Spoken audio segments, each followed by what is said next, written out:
Well, Sarah Palin's hit TV show Amazing America with Sarah Palin is back for season 2. Back-to-back episodes aired this past week on Sportsman Channel, and the show did not disappoint. Jerry Carroll has returned as a field host, along with former Miss USA Tara Conner. Governor Palin hosts the show and highlights exceptional Americans and their stories across the nation. This past week, Amazing America showcased wounded warriors honored with mortgage-free homes through the Operation Finally Home organization.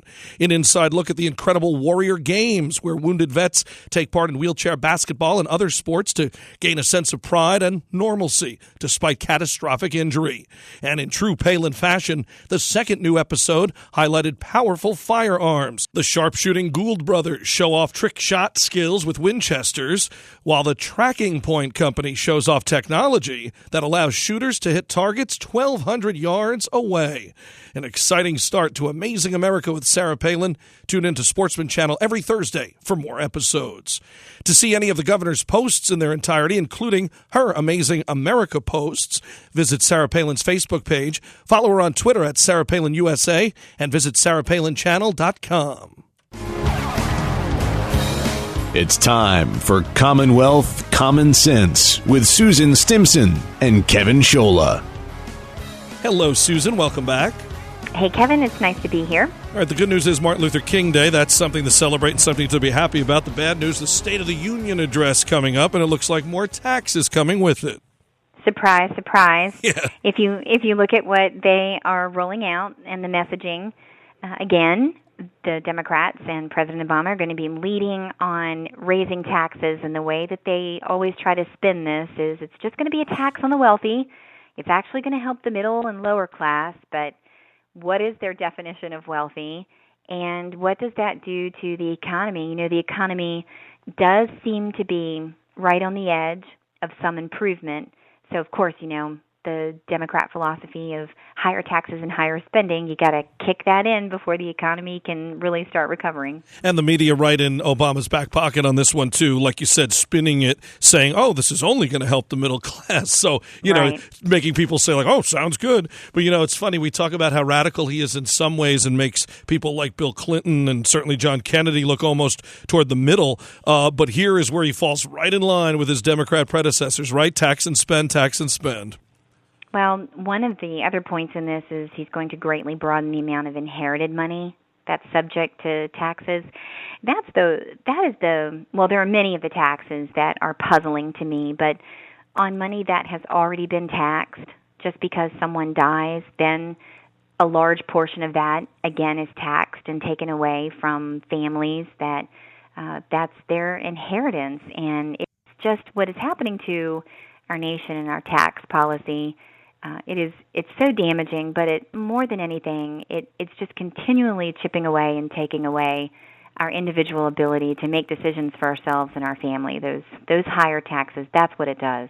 Yeah, and of course you see the classic reasoning for this, where they have these failed programs that, you know, chew up all the money already, so they have to tax us for no reason to pay for things that they screwed up. But then you also see in this situation, Susan, it's what you just said, families not able to control themselves and their money, and that's exactly what this Obama administration has done on so many levels, right? And now he's just doing it, when you're looking at a fiscal matter. But here it is again. We are not able to know how to spend our money. Government must tell us. Unfortunately, it doesn't seem like we're going to have a real conversation on this. But here is where the new leadership and the new majority in the Senate, where this can come into play. And hopefully the Republicans are going to be united and set on what we say we believe in our creed as far as limiting the size of government. And I'm just very hopeful that our Republican leaders in the House and the Senate are going to be aggressive in protecting families from these higher taxes. Well, you know, it's really exciting. Our friend Joni Ernst, senator out of Iowa, will deliver the speech after Obama's speech on Tuesday, the Republican speech. You know, last few years we'd have to always wait for the Tea Party response because the Republicans would bring out another establishment hack after another. But here we actually have Joni Ernst coming out for the Republicans, so that's a good sign on many levels. I think it is definitely encouraging, and my hope is that with new leaders like Joni Ernst, that we are going to see some real leadership on these issues. That it's not rocket science. The higher the taxes, the more burden we have on the families, and we know that the economy does so much better when the government just gets out of the way of families and entrepreneurs to make decisions for themselves. You got it. All right, Susan, great job as always. Thanks so much. Okay, thank you, Kevin. Susan Stimson in Virginia. More Commonwealth Common Sense next week. Now our weekly commentary, Steel Resolve. Here's Sarah Steelman. Thanks, Kevin. As the Obama administration offers nothing but a lukewarm response to the Islamic terrorist attacks this week, and the talking heads in Washington debate the Pope's reaction to the terrorist attack, there are some who actually have a plan to combat the global jihad movement. This past week, a group of security professionals unveiled a plan of action called Secure Freedom Strategy to combat Islamic terrorism. It is patterned after President Ronald Reagan's strategic plan to dismantle the Soviet Union. Its key components include understanding the enemy's threat doctrine, establishing our objective, reestablishing peace through strength, counter-ideological warfare, intelligence operations, economic warfighting, and cyber warfighting. This administration has failed to articulate any kind of strategy, let alone a foreign policy to deal with this threat. Their approach is basically an ad hoc cross-your-fingers policy and hope nothing bad happens. Honestly, how serious are we when our response thus far has been asking James Taylor to play You've Got a Friend? It's downright embarrassing. Well, these folks have put together a plan which demands attention. Please check it out at the Center for Security Policy. This is Sarah Steelman for Mama Grizzly Radio. Tune in again next week for another segment of Steel Resolve right here on the Palin Update.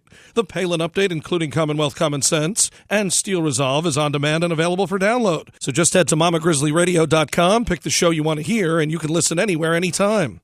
Well, that'll just about do it for this edition of the Palin Update on Mama Grizzly Radio. Visit mamagrizzlyradio.com for continuing coverage of Governor Palin. Also, like Mama Grizzly Radio on Facebook and follow along on Twitter at Mama Grizz Radio, at Kevin Scholla, at Susan B. Stimson, at Sarah_Steelman, and at 3DSTS. And I'm doing some writing for Breitbart News. Just go to Breitbart.com and search Kevin Scholla. I'm also doing a weekly segment on Eddie Burke's radio program in Alaska.